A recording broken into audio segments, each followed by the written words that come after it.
Hi, my name is Josh, and I'm one of the founders here at Broken Door Entertainment, and I'm also the lead designer on Paragons, the role-playing game. So today, we're going to talk about the basic mechanics of Paragons, and give you a quick idea of what the game system is like. So, let's get started.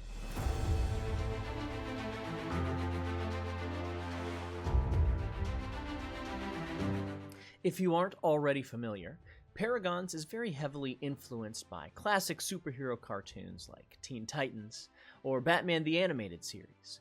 And this means that one of the common through lines throughout all the game's mechanics, all the flavor in the game, is it's very heavily leans into that superhero movie and TV show vibe, specifically pulling on animation and the unique storytelling styles that you can do with that type of artwork and that type of cinema. So as we dig into this, Paragons, we call each session of the game an episode. There will be a whole future video about episodes and scenes and what that looks like, but just from a very high level, every game session is called an episode. And we'll use some more film and TV terminology as we go through to help make things make sense as I describe different mechanics throughout this entire video series. But let's start with mechanics. The core of the Paragons gameplay experience is our D6 dice pool system. Now, I know that dice pools are not a revolutionary idea, but we have taken this tried and true concept and put our own twist and unique take on this genre of game that I think does the animated storytelling experience very well. And I'll explain why. Anytime you make a dice roll, you assemble your dice pool, and the result on your roll is going to determine not just whether or not something happens, but also the result of that action. So rather than some game systems where you'll roll, see if you hit, and then if you do hit, you'll roll again to determine the damage, all of this goes into a single dice roll. And so it's very important as you're building your dice pools to think creatively and find ways to use your different abilities and talents from your character to give you as many dice in your dice pool as possible. And that's part of the fun. Your dice pool is assembled from a couple of different sources. The main one will be your character's stats.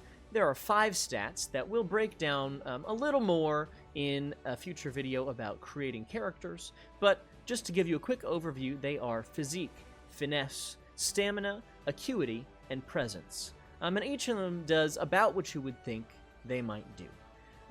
So for our example here, let's assemble a dice pool to make a physique roll. Specifically, let's say that one of our allies is pinned under a piece of heavy debris in the middle of a fight scene. So you need to go over and lift the debris to free them, and you need to do it quickly. You don't have a lot of time. Your physique stat is going to be the base of your dice pool. And let's say, for argument's sake, that you have 3 in your physique stat. That gives you 3 dice in your dice pool. Let's say, for argument's sake, that your character is a brawler. That's an archetype in the game. We'll explain archetypes and abilities in a little more detail in a future video, but for now we'll say you're playing a brawler and you have the talent called improvised weapon. And what that means is anytime you use a piece of gear, like say a piece of metal rebar as a lever to try and get leverage as you lift this piece of debris, you don't add a 1 gear dice for using an improvised piece of gear. You'll actually add 2 dice, as if you were using a piece of gear that's intended for the purpose you're trying to use it for. In this case, it's not a weapon per se, but you are using a piece of improvised gear, and your improvised weapon talent lets you add 2 dice to your dice pool instead of 1, getting us up to 5 dice in our dice pool. Now, if you also had an ability that you could use to help you lift this piece of debris, you might have more dice that you could add. But for the time being, we'll just say that you're rolling 5 dice. because none of your abilities are relevant. Maybe you have invisibility and flying. Who knows? You have 5 dice in your dice pool. Statistically, with 5 dice, you are going to get at least 2 successes. And let me explain what a success looks like. On any d6 that you roll, there are 6 sides. If you roll a 5, that will give you 1 success. And if you roll a 6, that will give you 2 successes. Think of it like a crit. So every time you roll dice, you are looking for 5s and 6s because those are what are going to give you successes. And more successes means that you succeed to a much higher degree.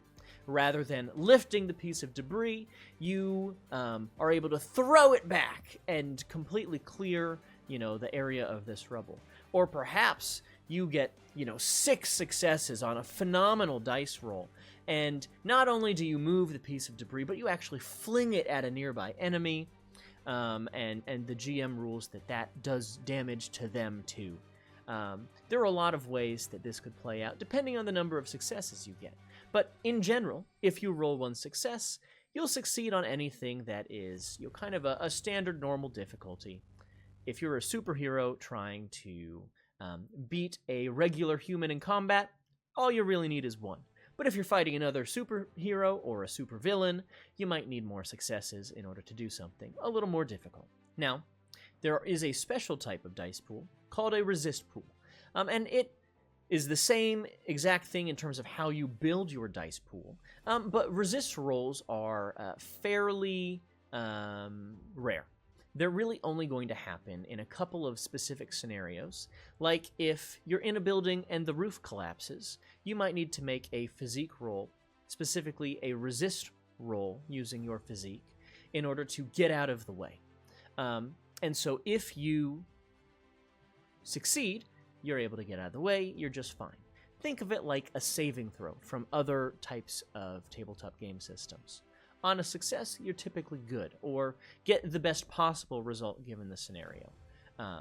However, if you fail, you have a pool, a specific stat called resist points, or your resist score, and you can choose to spend a resist point to negate that negative effect. Kind of like a legendary resistance in a game like Dungeons & Dragons. The key thing there is if you spend that resist point, you will not have it again until you're able to regain resist. And resist is one of 2 ways that you can reflect your health and stamina and ability to resist damage. So let's talk about will and resist for a moment. Like I said, resist is one of 2 ways that you can resist incoming damage. And so let's go ahead and define those terms quickly. Will is reflective of not just your physical health, but also your mental health, your ability to grit through the hard times and keep getting up even after taking heavy hits. So will is both your physical health and your mental determination. And that's one source of health that you have. Think of it as really truly a reflection of your body's health. You also have your resist score, which is more reflective of your ability to tough it out through damage, or take it on the chin and take it unflinching. Resist points is our way of reflecting heroes who might have a superpower that lets them shrug off damage. Maybe your skin is made of metal, or maybe you're an alien from an alien planet, and attacks made by puny earthlings simply don't affect you. Whatever it is, your resist score is another way that you can take damage. You can resist the attack.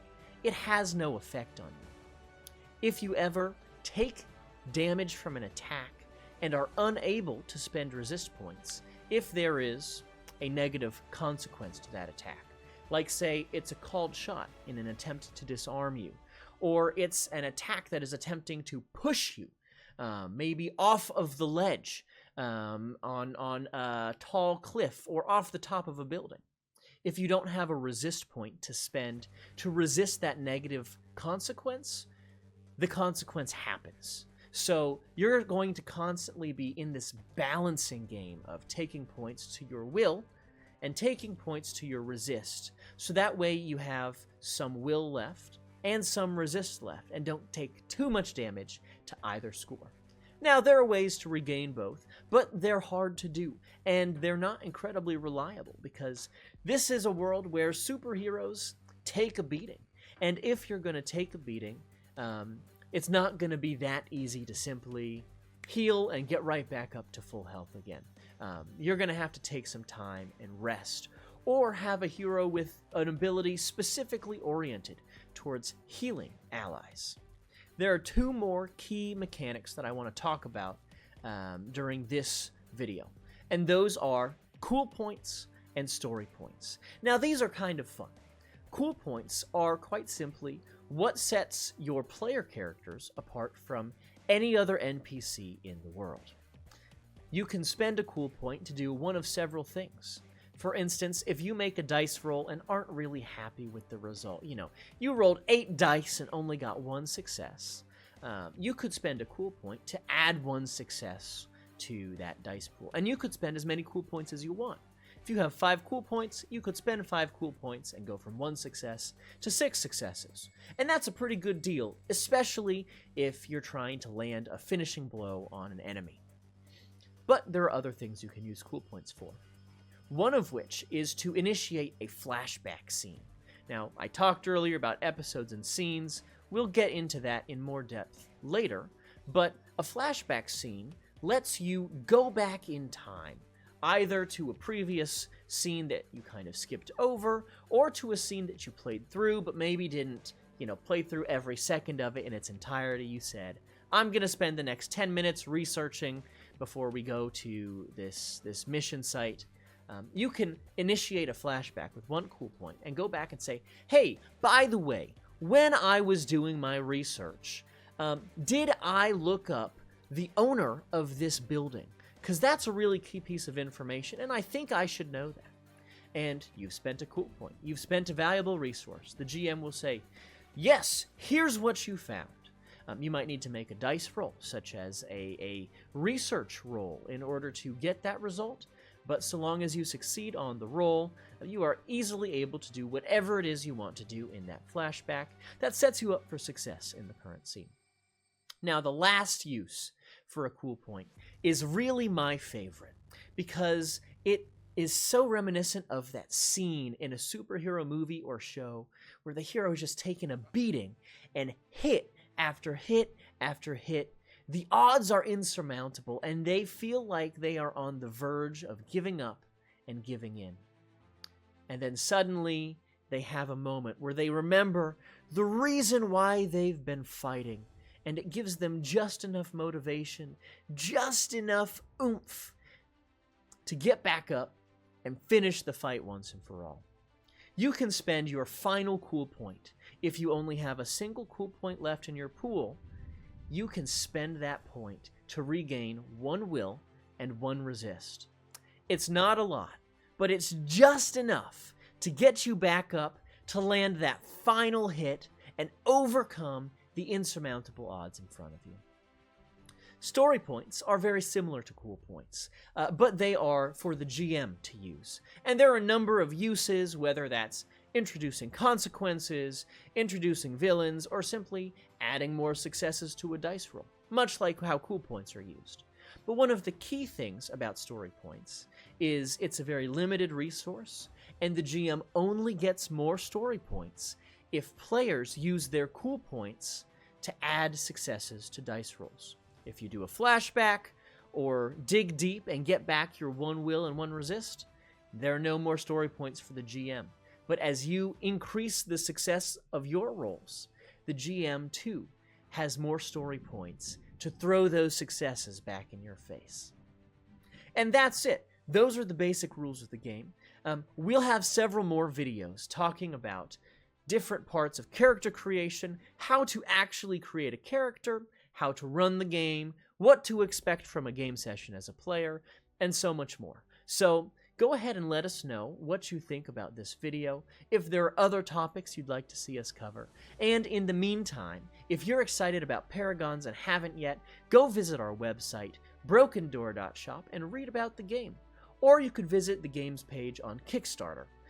Go look up Paragons the Role-Playing Game, and you can check it out right now. Thank you so much, and we'll see you in the next video.